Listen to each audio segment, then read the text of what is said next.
Hello, welcome to Balaji Education point.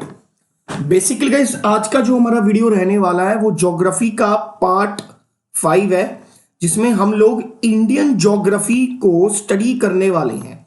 यानी कि हम इस बार जो हमारा मेन टॉपिक रहेगा वो इंडियन ज्योग्राफी के फैक्ट्स को रिमेंबर करना रहेगा। देखिए, बेसिकली इंडियन ज्योग्राफी है क्या? बच्चों को लगता है कि इंडियन ज्योग्राफी में बहुत सारे फैक्ट्स आते हैं। Basically Indian geography is nothing but the study of Indian map. ये भारत के मैप की स्टडी है, उसे हम लोग इंडियन ज्योग्राफी बोलते हैं। ज्योग्राफी के 3 पार्ट्स होते हैं। One is called universal geography, second one is called Indian geography, third one is called world geography, और फोर्थ में कभी कभार कुछ मिसक्लेनियस पोर्शन होते हैं। ठीक है, यूनिवर्सल ज्योग्राफी हम लोग कंप्लीट कर चुके हैं। Now we are going to start Indian geography. This lecture is presented by me. My name is Jatin Singla. अगर इस लेक्चर के रिगार्डिंग आपका कोई भी डाउट है तो you can mail me at jatinsinglajn@gmail.com। इसके अलावा आप फेसबुक के ऊपर मुझे फॉलो कर सकते हैं, जतिन सिंगला स्टडी। इंस्टाग्राम के ऊपर मेरे साथ जुड़ने के लिए आपको लिंक ढूंढना होगा, जतिन सिंगला 10103। ये मेरा टेलीग्राम चैनल है, जिसके अंदर सिर्फ और सिर्फ पीपीएससी से जुड़े हुए टीचर्स ही इसको ज्वाइन कर रहे हैं। अभी इस वक्त जब मैं वीडियो रिकॉर्ड कर रहा हूं, लगभग 1.2 के यानी कि 1200 के करीब जो टीचर्स हैं पूरे पंजाब से मेरे साथ जुड़ चुके हैं। उनकी लगभग 2 से 3 घंटे में डाउट्स लेता हूं, क्वेरीज लेता हूं, और उनका कोई भी ऐसा चीज जो उनके एग्जाम के रिलेटेड उन्हें कंफ्यूज कर रहा है, उनसे पर्सनली कंसर्न करके उनको सॉल्व करने की कोशिश करता हूं। ओके, अगर आपको लगता है कि हमारा लेक्चर आपके लिए बेनिफिशियरी है और हम लोग दूसरों से काफी अच्छी मेहनत कर रहे हैं, जहां तक मुझे लगता है कि एट प्रेजेंट यूट्यूब पे कोई भी ऐसा चैनल नहीं है जो रेगुलर बेसिस पे सिर्फ और सिर्फ पीपीएससी हेडमास्टर प्रिंसिपल टीचर्स को टारगेट करके वीडियोस बना रहा हो। तो अगर आपको लगता है कि हमने आपका काम बहुत ज्यादा आसान कर दिया तो आप वॉलंटरी पे कर सकते हो। इससे हमारे हौसले में जो है इंक्रीमेंट होता है। चलिए शुरुआत करते हैं। इंडेक्स क्या है? आज की वीडियो का मेन एजेंडा क्या है? हम लोग पढ़ने वाले हैं इंडिया की लोकेशन। देखिए, जब हम इंडियन ज्योग्राफी पढ़ते हैं तो बेसिकली हम इंडिया को कंपेयर करके चलते हैं वर्ल्ड के साथ। और अभी हमें पेपर देना है पंजाब का, तो साथ साथ में हम पंजाब को कंपेयर करेंगे इंडिया के साथ और इंडिया को कंपेयर करेंगे किसके साथ? वर्ल्ड के साथ। इसका साइज क्या है, एरिया क्या है, कहां तक ये फैला हुआ है, इसकी पॉपुलेशन क्या है, इंडिया के नेबरिंग कंट्री क्या है, वर्ल्ड में इंडिया की क्या पोजीशन है, इकोनॉमिकली क्या पोजीशन है, पॉपुलेशन के आधार पर क्या इंडेक्स है, एरिया के आधार पर क्या इंडेक्स है, नेबर कंट्री के साथ इसके रिलेशन क्या है। This all are covered in this video. सबसे पहले हम लोग स्टार्ट करते हैं इंडिया साइज एंड लोकेशन। याद रहे, जो इंडिया शब्द है ये ग्रीक लैंग्वेज से लिया गया है। कभी कभार वैसे छोटा क्वेश्चन बन जाता है, the word India is originate from which language? This was originate from Greek language. Lecture शुरू करने से पहले अपने देश की महत्व में मैं एक बात लिखना चाहता हूं।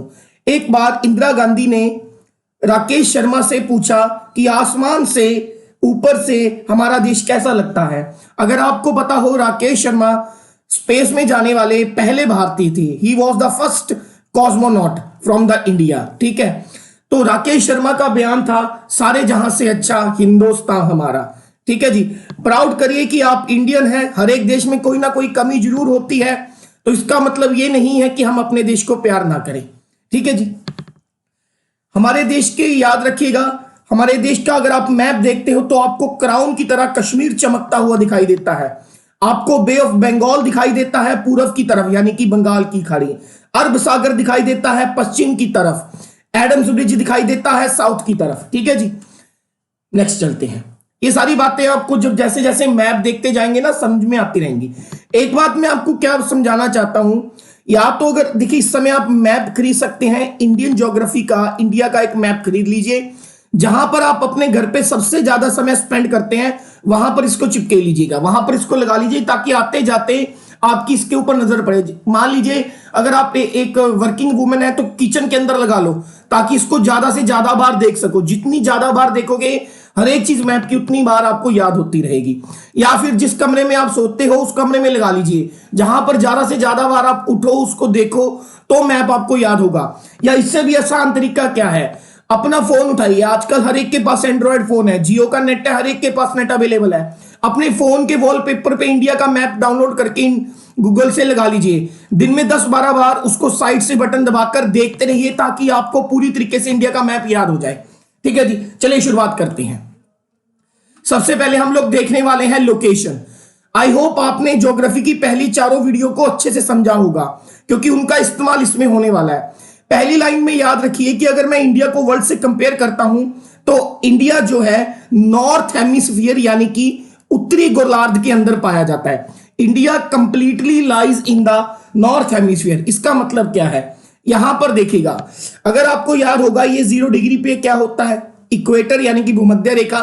ठीक है, यहां पर 0 डिग्री पे आपको मिलेगा प्राइम मेरिडियन। तो ये वाला जो हिस्सा है this is known as north east, ये वाला हिस्सा जो है this is known as north west, this is called south west और this is called south east. Okay, तो इक्वेटर पूरे अर्थ को 2 हिस्सों में बांटती है। इक्वेटर जो है पूरे अर्थ को 2 हिस्सों में बांटती है, जैसा कि मैंने पिछले वीडियोस में बताया था। ये हो गया नॉर्थ हेमिस्फीयर और ये वाला क्या हो गया, साउथ हेमिस्फीयर। तो इंडिया उत्तरी गोलार्ध में लाई करता है। अगर इंडिया की लोकेशन पूछे वर्ल्ड के पर्सपेक्टिव से तो इंडिया नॉर्थ ईस्ट डायरेक्शन में है पूरे वर्ल्ड की। Very very very important question. India lies in the north east direction of the world with respect to world. ठीक है जी, वापस चलते हैं। अब देखिए जी, इस क्वेश्चन में हमसे पूछा गया है इंडिया का लैटिट्यूड और लॉन्गिट्यूड एक्सटेंट क्या है। अगर मैं लैटिट्यूड की बात करूं, पिछली वीडियो में मैं लैटिट्यूड समझा चुका हूं।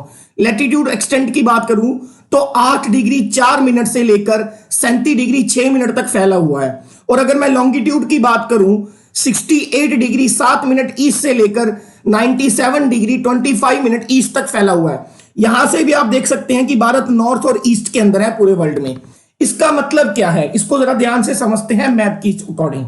यहां से देखिएगा, ठीक है, अगर आपने देखा होगा पिछली वीडियोस के अंदर मैंने आपको समझाया था कि भाई लैटिट्यूड होते क्या है, ये हॉरिजॉन्टल रेखाएं, ठीक है, जैसे कि इक्वेटर, ये सब क्या है, these all are called latitude. यानी कि इस तरीके से जितनी भी रेखाएं होंगी they are called the latitudes. Longitudes क्या है, ऊपर से जो नीचे सीधी आती हैं ये, this is are called the longitudes. Okay, ये आपको सिर्फ समझाने के लिए था। अब भारत का लॉन्गिट्यूड और लैटिट्यूड एक्सटेंट देखते हैं मैप के ऊपर। यहां पर देखिएगा इस पॉइंट को, ये 8 डिग्री 4 मिनट नॉर्थ है। ठीक है, यहां से ऊपर की तरफ चलते गए लैटिट्यूड, यहां से चलते गए और ये जो आखिरी टिप है ये वाली 37 degree 36 minute 37 degree 6 minute north के ऊपर है। तो ये हो गया भारत का लैटिट्यूड एक्सटेंट। और अगर लॉन्गिट्यूड पूछे तो ये भारत की आखिरी टिप है वेस्ट के ऊपर। ठीक है, 68 डिग्री 7 मिनट ईस्ट से लेकर 97 डिग्री 25 मिनट ईस्ट तक, ये वाला। ठीक है, अब आप देखो एक बात यहां पर समझने वाली क्या है, 68 डिग्री 7 मिनट ईस्ट और 97 डिग्री 25 मिनट ईस्ट, इन दोनों के बीच में लगभग कितने डिग्री का फासला है, 30 डिग्री का फासला है। एक बात यहां पर आपको क्या याद रखनी है, भारत का जो नॉर्थ मोस्ट राज्य है यानी कि ये आपका जम्मू एंड कश्मीर का हिस्सा हुआ करता था, जिसको आजकल आप लोगों ने लद्दाख बोल दिया। ठीक है, भारत का जो सदर्न मोस्ट राज्य है ये है तमिलनाडु। ये वाला राज्य है आपका गुजरात, ये आपको पता होना चाहिए मैप के ऊपर। और ये वाला जो राज्य है दिस इज अरुणाचल प्रदेश। ठीक है, तो गुजरात और अरुणाचल प्रदेश के बीच में 30 डिग्री लॉन्गिट्यूड का फर्क पाया जाता है। और अगर आपको याद हो 1 डिग्री लॉन्गिट्यूड 4 मिनट के बराबर होता है, तो इसका मतलब 30 degree longitude into 4 equal to 120 minute यानी कि 2 आवर्स। कहने का मतलब क्या है, क्वेश्चन आता है कि गुजरात और अरुणाचल प्रदेश के बीच में कितने मिनट का अंतर पाया जाएगा। तो दोनों के बीच में 2 घंटों का यानी कि 120 मिनट का अंतर पाया जाएगा। दोनों के समय काल में टोटल 120 मिनट यानी कि 2 घंटे का अंतर पाया जाएगा। यह बात याद रखिएगा, वेरी वेरी इंपॉर्टेंट है। ठीक है जी, यही यहां पर लिखा हुआ है कि लैटिट्यूड और लॉन्गिट्यूड एक्सटेंट जो है कितने डिग्री तक फैला हुआ है भारत का, 30 डिग्री तक। नेक्स्ट चलते हैं जी, यहां पर बोल रहा है there is a difference of 4 minutes between 2 consecutive longitudes. जैसे कि मैंने आपको बताया कि 2 लॉन्गिट्यूड के बीच में 4 मिनट का अंतर होता है। So the difference between the 30 longitude is 30 multiply by 4 यानी कि टोटल कितना हो गया, 120 मिनट यानी कि 2 आवर्स का हमारे पास अंतर हो गया। एज ए रिजल्ट गुजरात और अरुणाचल प्रदेश के बीच में कितने मिनट का अंतर पाया जाएगा? लगभग 120 मिनट का, यानी कि 2 घंटे का। नेक्स्ट, ट्रॉपिक ऑफ कैंसर, इसके बारे में भी हम लोग पढ़ चुके हैं। थोड़ा सा मैं आपको बता देता हूं। आपको मैंने बताया था कि ये अर्थ है, बीच में हो गया 0 डिग्री लैटिट्यूड पे हमारे पास इक्वेटर, और 23.5 डिग्री नॉर्थ के ऊपर हमारे पास एक रेखा गुजरती है अर्थ के ऊपर। इसे हम लोग बोलते हैं क्या? ट्रॉपिक ऑफ कैंसर बोलते हैं। तो जब ट्रॉपिक ऑफ कैंसर पूरे वर्ल्ड में से गुजरती है ना, इस तरीके से 23.5 डिग्री नॉर्थ से, तो यहां पर ये भारत को 2 इक्वल हिस्सों में बांटती है, मतलब भारत में से गुजरती है। तो क्वेश्चन आता है कि कौन सी मुख्य रेखा भारत में से गुजरती है? तो याद रहे, ट्रॉपिक ऑफ कैंसर जो कि 23.5 डिग्री 30 मिनट नॉर्थ से गुजरती है, वो भारत को लगभग 2 इक्वल पार्ट्स के अंदर काटती है। अभी इसको मैं मैप में भी दिखाऊंगा। एक क्वेश्चन ये भी बन सकता है कि जो ट्रॉपिक ऑफ कैंसर है वो वर्ल्ड में कितनी कंट्रियों में से गुजरती है? Super important question. Tropic of Cancer world में 17 कंट्रियों में से गुजरती है और भारत को 2 इक्वल हिस्सों में बांटती है। पहले मैप पे चेक कर लेते हैं। यहां पर देखिएगा, ये रही 23.5 डिग्री, ये है ट्रॉपिक ऑफ कैंसर। जब आप मैप डाउनलोड करेंगे तो आपको बीच में से दिख जाएगा। तो ये भारत के बिल्कुल गुजरात से शुरू होकर यहां तक जाती है। तो क्वेश्चन क्या आता है भाई? क्वेश्चन बेसिकली ये पूछा जाता है कि जब ट्रॉपिक ऑफ कैंसर इंडिया में से गुजरती है तो वो भारत के कितने राज्यों को क्रॉस करती है? तो वो भारत के 8 स्टेट्स को क्रॉस करती है। डबल स्टार लगा लीजिए, इंपॉर्टेंट क्वेश्चन है। ट्रॉपिक ऑफ कैंसर जो कि वर्ल्ड मैप पर 23 डिग्री 30 मिनट नॉर्थ से गुजरती है, तो वो भारत में से 8 राज्यों में से होकर गुजरती है, भारत को 2 इक्वल हिस्सों में से काटती है। ठीक है, कौन कौन से हैं वो 2 राज्य? ये मैप पे देखिए, नंबर 1 हो गया आपके पास गुजरात, थोड़ा सा हिस्सा आता है राजस्थान का, फिर तीसरा आ गया आपके पास मध्य प्रदेश का, ठीक है जी। उसके बाद चौथा आ गया आपके पास, 4th आ गया छत्तीसगढ़ का, 5th आ गया जी आपके पास झारखंड, 6th आ गया वेस्ट बंगाल, उसके बाद आपके पास 7th आ गया त्रिपुरा और 8th आ गया आपके पास मिजोरम। तो 8 राज्यों से होकर गुजरती है, starting from the Gujarat and ending in the Mizoram. सबसे इंपॉर्टेंट टॉपिक में से ये एक है इंडियन ज्योग्राफी में से, जहां से क्वेश्चन पूछते हैं। इसके बारे में कुछ और बातें भी ध्यान में रखनी है। ठीक है, बातें क्या आपको ध्यान में रखनी है कि वो 8 राज्य जिनमें से ट्रॉपिक ऑफ कैंसर होकर गुजरती है, उसको याद कैसे रखा जाएगा? एक छोटी सी ट्रिक बनाकर याद रखिएगा। मैंने एक छोटी सी ट्रिक बनाई है जो ट्रॉपिक ऑफ कैंसर के बारे में बताती है। जैसे कि मीरा का जेसीबी मशीन जीएमटी पर है। अब मीरा नाम की कोई लड़की है, एमआई यहां पर रिप्रेजेंट कर रहा है मिजोरम, आरए रिप्रेजेंट कर रहा है यहां पर राजस्थान। जेसीबी एक मशीन होती है जो बड़ी बड़ी बिल्डिंग्स को तोड़ने के काम आती है। जे का मतलब झारखंड, सी का मतलब छत्तीसगढ़ और बी का मतलब क्या हो गया? Bengal. GMT green meridian time zone, ये हमने पिछली वीडियो में पढ़ा था। तो जी हो गया गुजरात, एम हो गया मध्य प्रदेश और टी हमारे पास क्या हो गया? त्रिपुरा। ओके, नेक्स्ट आगे बढ़ते हैं। अब क्वेश्चन एक ये पूछा गया है, कौन सी ऐसी रिवर है जो ट्रॉपिक ऑफ कैंसर को 2 बार काटती है? The name of the river which cuts the Tropic of Cancer twice. देखिए, जैसे कि ये अर्थ है, यहां पर हमारे पास ट्रॉपिक ऑफ कैंसर है। चलो इंडिया के मैप पे ले लेते हैं। ठीक है, ये ट्रॉपिक ऑफ कैंसर यहां से गुजरती है। तो एक रिवर ऐसी है जो यहां पर लगभग सेंटर में मध्य प्रदेश से होकर ऐसे जाकर गुजरात से होकर वापस गिर जाती है इधर अरेबियन सी के अंदर। तो 2 बार काटती है। Very very important. यहां पर मैंने करोड़पति की एक पिक लगाई है, ठीक है जी, उसमें भी ये क्वेश्चन पूछा गया था। The name of the river which divides the Tropic of Cancer in 2 parts, that is called Mahi. Double star लगाओ। उस नदी का नाम बताइए जो ट्रॉपिक ऑफ कैंसर को, कर्क रेखा को 2 इक्वल हिस्सों में काटती है। उस रिवर का नाम है माही।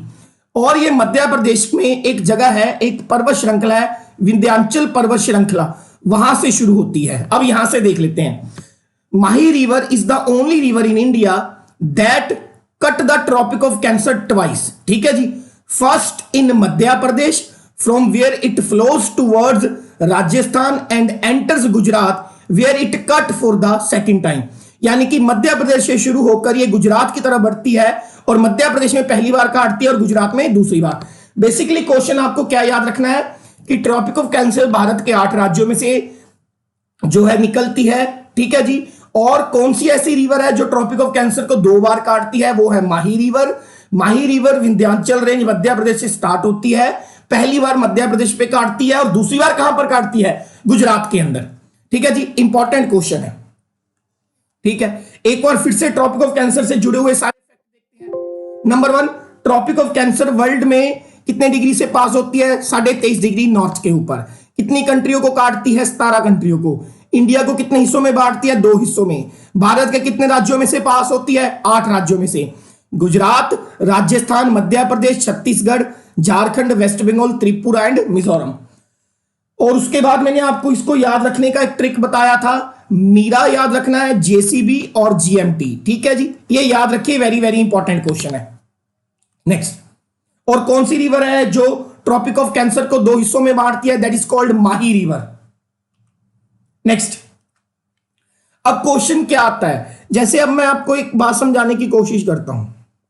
ये मान लीजिए हमारा इंडिया का मैप है, ये गुजरात की टिप है, गुजरात से इस तरीके से ट्रॉपिक ऑफ कैंसर निकलती है।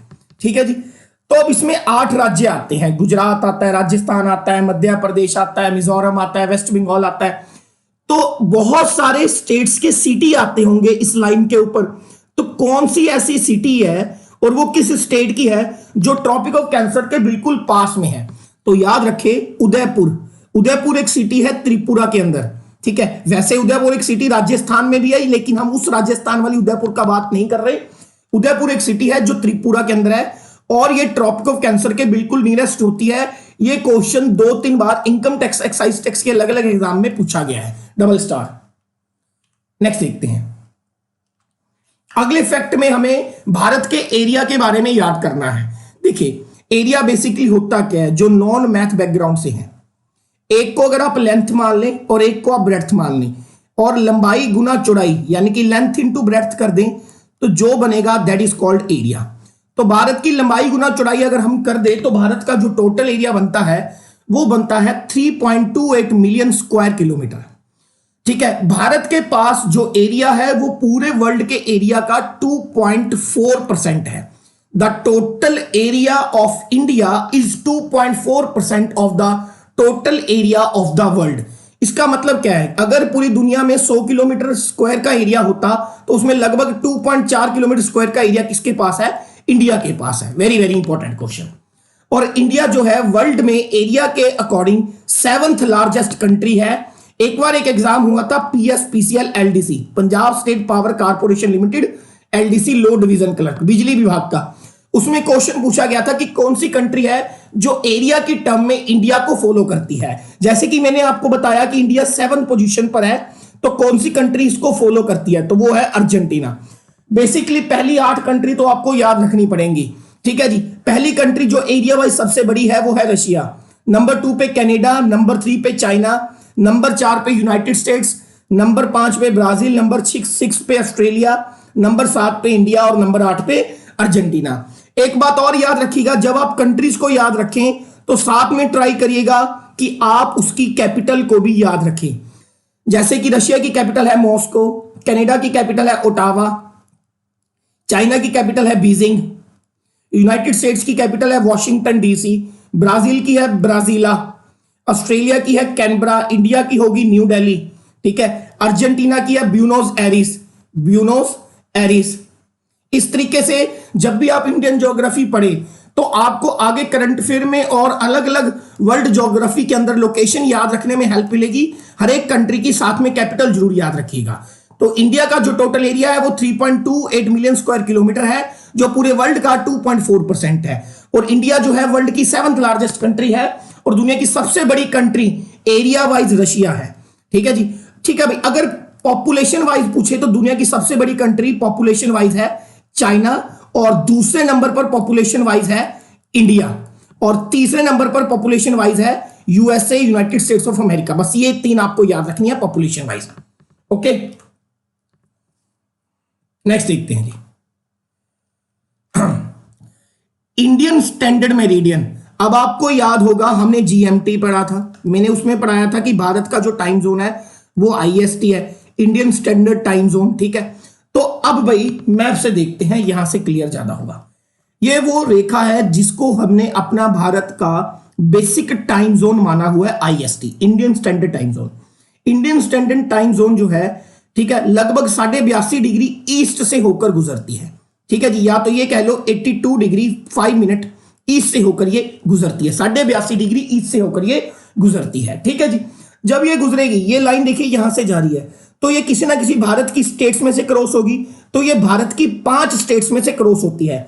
तो आईएसटी भारत के कितने राज्यों में से निकलती है, तो ये पास होती है 5 राज्यों में से। ठीक है जी, अब वही 5 राज्यों के हमें नाम याद करने हैं। Indian standard time zone Bharat के कितने राज्यों में से पास होती है, ये 5 राज्यों में से पास होती है। नंबर 1 यूपी, इस तरीके से जब आप जाएंगे यूपी, फिर आएगा मध्य प्रदेश, फिर आएगा छत्तीसगढ़, फिर उड़ीसा और लास्ट में यहां पर आएगा आंध्र प्रदेश। टोटल 5 राज्यों में से पास होती है। क्वेश्चन क्या है भाई, जरा ध्यान से समझिएगा, वेरी वेरी इंपॉर्टेंट क्वेश्चन है। क्वेश्चन क्या है, देखो, जब हमारे पास आईएसटी यहां से एंटर होगी, उत्तर प्रदेश में से एंटर होगी सबसे पहली बार, और आंध्र प्रदेश में सबसे बाद क्या होगी, एग्जिट होगी। ठीक है जी, आईएसटी जब उत्तर प्रदेश में एंटर होगी तो यहां पर जो सबसे पहला पॉइंट आएगा, एक इस तरफ आएगा और एक इस तरफ आएगा। एक पॉइंट है मिर्जापुर, ठीक है, जो इस आईएसटी के बिल्कुल पास में है, और एक पॉइंट इस तरफ है, वो है नैनी, नैनी इन इलाहाबाद। तो कभी कभार दोनों में से एक पूछ लेते हैं कि which point is nearest point in Uttar Pradesh nearest to the IST. निम्नलिखित में से ऐसी कौन सी सिटी या जगह है जो इंडियन स्टैंडर्ड टाइम जोन में सबसे पास में है यूपी में? तो या तो ऑप्शन में मिर्जापुर पड़ा होगा या इलाहाबाद का नैनी पड़ा होगा। ठीक है जी, इंपॉर्टेंट क्वेश्चन है, याद रहे। The time along the Indian standard meridian passing through the Mirzapur और इलाहाबाद, ठीक है, जो कि नैनी है, in UP is taken as the Indian standard time for the whole country. Okay जी, तो यहां से गुजरने वाली रेखा को बारी बारी से बोल रहा हूं, Indian standard time zone 5 state में से गुजरती है। ये जो 2 पॉइंट है, एक पॉइंट इसके इधर है भाई, एक पॉइंट इधर है, इधर वाला मिर्जापुर है, इधर वाला नैनी है। ये 2 सबसे क्लोजेस्ट पॉइंट है आईएसटी के। ठीक है जी, नेक्स्ट। अब ये कह रहा है, देखिए, भारत के पास कुछ आइलैंड्स भी हैं। आइलैंड्स क्या होती हैं, चलो एक चीज आपको मैं यहां पर और समझाता हूं, जरा इसको ध्यान से देखो मैप को। ठीक है, ज्योग्राफी में एक टर्म होती है जिसको बोलते हैं peninsular. What we call them, we call them the peninsular. Peninsular का मतलब क्या होता है, ऐसा कोई मैदान या जमीन का टुकड़ा जिसके 3 तरफ वाटर हो और एक तरफ वो किसी जमीन से ही टच करता हो। 3 तरफ वाटर वन और 1 side land is called peninsular. अब भारत में देखिएगा, इस तरफ बे ऑफ बंगाल है, यानी कि बंगाल की खाड़ी है, इस तरफ अरब सागर है, और नीचे की तरफ यहां पर इस तरफ this is known as Indian ocean, जिसको आप हिंद महासागर कहते हैं, और इस तरफ 1 साइड पूरा का पूरा लैंड लगता है। तो कहने का मतलब क्या है कि इंडिया एक कंट्री है, ठीक है, इंडिया एक कंट्री है जिसके इस तरफ बंगाल की खाड़ी, बे ऑफ बंगाल, एक तरफ अरब सागर, एक तरफ इंडियन ओशन लगता है, और एक तरफ पूरा मैदान है। तो इंडिया किस तरीके की कंट्री है? India is a peninsular country. India is what type of country? India is a peninsular country, ये याद रखिएगा, वेरी वेरी इंपॉर्टेंट। अब एक टर्म होती है दैट इज कॉल्ड आइलैंड्स। ठीक है, इसमें एस साइलेंट है, आइलैंड्स। आइलैंड क्या होता है? टापू। हिंदी में आप लोग इसको टापू बोलते हैं। आइलैंड का मतलब क्या है? ऐसा कोई मैदान का टुकड़ा जो चारों तरफ से वाटर से घिरा हुआ हो, उसे हम लोग टापू यानी कि आइलैंड बोल देते हैं। तो भारत में 2 मेन आइलैंड है, एक तो है जी अंडोमान निकोबार यहां पर बंगाल की खाड़ी में, और एक तरफ है लक्षद्वीप, लक्षद्वीप अरेबियन सी में।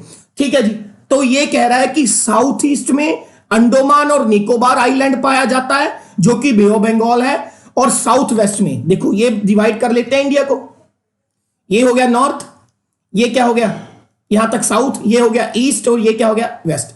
तो ये नॉर्थ ईस्ट, ठीक है, ये वाले हिस्से को हम लोग क्या बोल देंगे? साउथ ईस्ट, ये वाले को साउथ वेस्ट, और इसको नॉर्थ वेस्ट। ठीक है जी, तो अंडोमान निकोबार भारत के साउथ ईस्ट में है और बंगाल की खाड़ी में है। लक्षद्वीप समूह भारत के साउथ वेस्ट में है, यानी कि दक्षिण पश्चिम में है, और अरब सागर में है। तो भारत के कौन से 2 द्वीप समूह हैं? अंडोमान निकोबार द्वीप समूह और लक्षद्वीप द्वीप समूह। ठीक है जी, नेक्स्ट। अगला है वेरी वेरी इंपॉर्टेंट, मैंने कहा था ये फैक्ट है, फैक्ट आपको रिमेंबर रखने पड़ेंगे। एक ज्योग्राफी में टर्म होती है that is called coastline. Coastline को हिंदी में बोलते हैं तटरेखा। देखिए बेसिकली तटरेखा क्या है? ऐसी एक लाइन जिसके एक तरफ तो लैंड यानी कि जमीन है और दूसरी तरफ समुद्र यानी कि पानी लगता है। अब भारत में ये देखिए, ये जो मैप में ब्लू कलर आप देख रहे हैं ये सारा जो है वाटर को रिप्रेजेंट करता है। ठीक है, तो यहां से देखिएगा, एक तरफ तो ये गुजरात, ये जमीन है और दूसरी तरफ क्या है, पानी। तो ये भारत की कोस्ट लाइन होगी, ये पूरी जहां पर समुद्र टच करता है जमीन को, यहां तक भारत की कोस्ट लाइन होगी।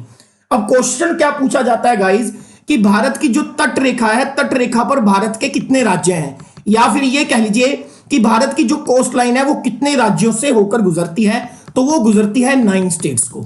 ट्रॉपिक ऑफ कैंसर 8 में से, आईएसटी 5 में से, और जो कोस्ट लाइन है वो कितने राज्य में से, 9 में से। स्टार्ट होती है गुजरात से। ठीक है, नंबर 1 पे है आपके पास गुजरात, नंबर 2 पे है महाराष्ट्र, यहां पर एक छोटा सा राज्य है गोवा। एरिया वाइज भारत का सबसे छोटा स्टेट जो है वो गोवा है। ठीक है, उसके बाद आता है कर्नाटका, 5वें नंबर पर आता है केरला, 6th नंबर पे आता है तमिलनाडु, 7वें पे आता है आपके पास आंध्र प्रदेश, 8वें पे उड़ीसा और 9th पे आएगा वेस्ट बंगाल। तो क्वेश्चन क्या बन गया कि भारत की कितनी स्टेट्स हैं जो कोस्ट लाइन पे हैं, टोटल 9। अब भाई लास्ट ईयर एक एग्जाम हुआ था एसएससी सीजीएल का, उसमें पूछा गया था कि कौन सी ऐसी स्टेट है जहां पर समुद्र सबसे बड़े हिस्से को टच करता है, बिगेस्ट कोस्ट लाइन है जिसकी सबसे बड़ी तट रेखा है। तो बिगेस्ट कोस्ट लाइन बनती है गुजरात के अंदर, याद रखना है। बिगेस्ट कोस्ट लाइन इन 9 राज्यों में से सबसे बड़ी तट रेखा किस राज्य की है, तो वो है गुजरात की। और अगर सबसे छोटी पूछे, स्मॉलेस्ट है जी गोवा की। The biggest coastline is Gujarat and smallest coastline is Goa. Very very important. ठीक है जी। अब देखो भाई, एक चीज मैं आपको क्या समझाने वाला हूं, जरा ध्यान से समझिएगा। अब देखो यहां पर आपको ये भारत दिख रहा है, ये वाला।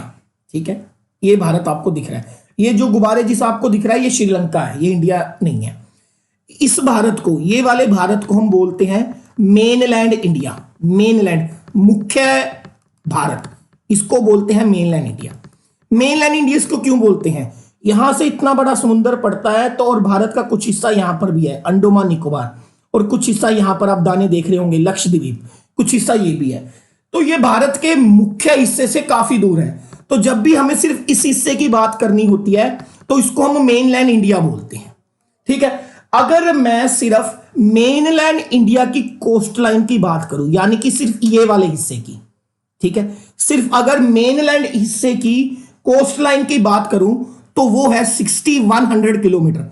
कभी कभार क्वेश्चन में क्या आता है, मेनलैंड इंडिया की कोस्ट लाइन की लंबाई कितनी है, मतलब यहां से लेकर यहां तक, ये सारी, ये है 6100 किलोमीटर।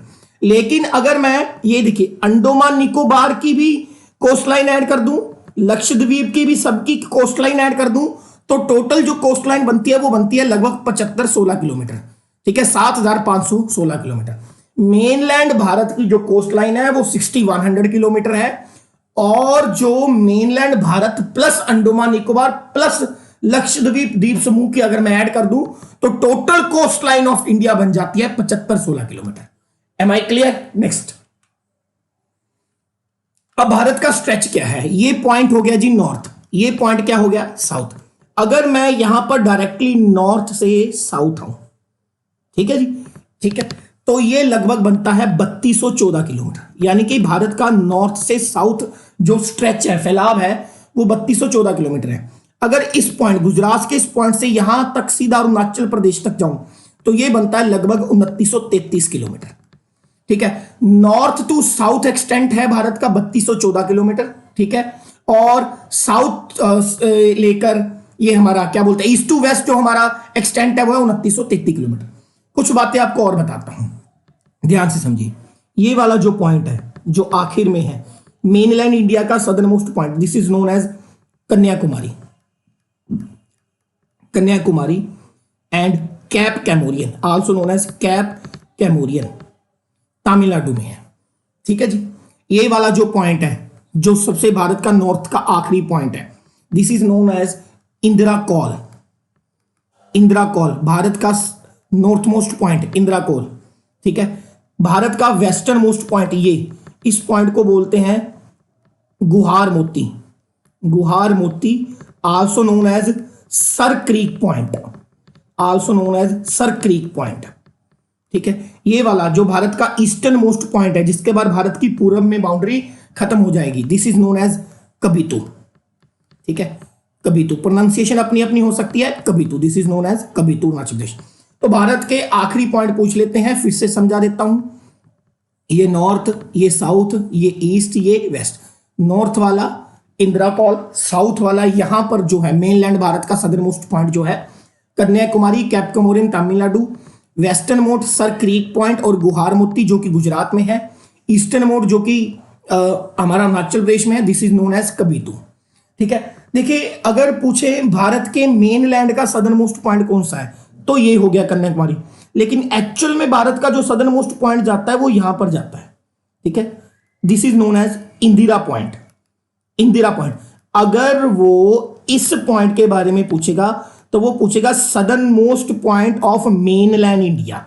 अगर वो बोले इंडिया का सदर्न मोस्ट पॉइंट कौन सा है, तो दैट इज इंदिरा पॉइंट, जिसको पेगमिलियन पॉइंट भी बोलते हैं।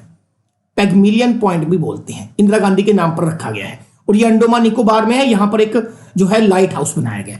आई होप क्लियर हो गया होगा। नेक्स्ट चलते हैं। अब भारत की 7 पड़ोसी देश हैं। India has total 7 neighbour countries, ठीक है। अब हम वो 7 कंट्रियों की बात कर रहे हैं जिनके साथ हम लोग अपना लैंड यानी कि मैदान शेयर करते हैं।